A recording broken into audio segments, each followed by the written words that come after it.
Nima uchun 77-seriyalik uylarda fortchka bor, aynan sanuzilida. Faqatgina 77-seriyada ko'rishingiz mumkin fortchkani, boshqa domlarda deyarli yo'q. Savol nima uchun bu domlarga qo'yilgan, boshqa domlarga qo'yilmagan? Bilganlar fikrimizni, javobimizni kommentariyada yozib ketamiz.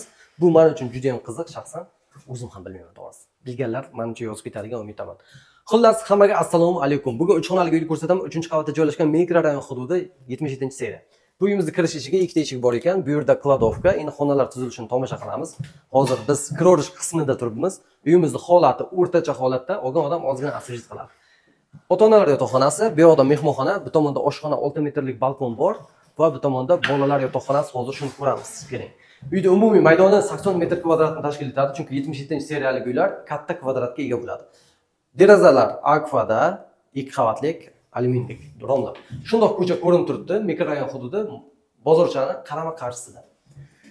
Endi polni ham bitta ko'rsatib o'taylik. Bu taxta yaxshi parketli pollardan. Endi bitta asvejit qilsak, yanada ham chiroyli bo'ladi.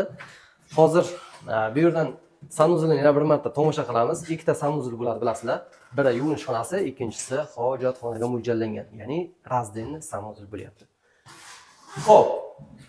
Marhamat, uyimizda ota-onalar yotoqxonasini tomosha qilamiz. Mana shundoq chiroyli ko'rinishda, hamma xonada deraza bor, yorug', shinam.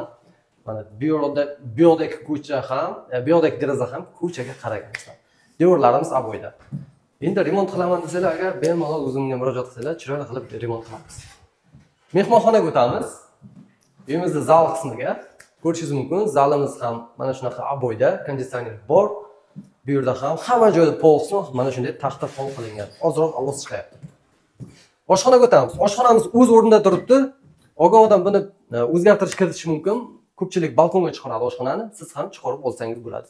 Bu yerdan ham unumli foydalanish mumkin. Ko'pchilik buni 3 xona, 4 xonaga aylantiradi. Bu yerda ham bolalar yotoqxonasi qilib qo'yapti. Aytib o'tgan balkonim 6 metrlik balkon.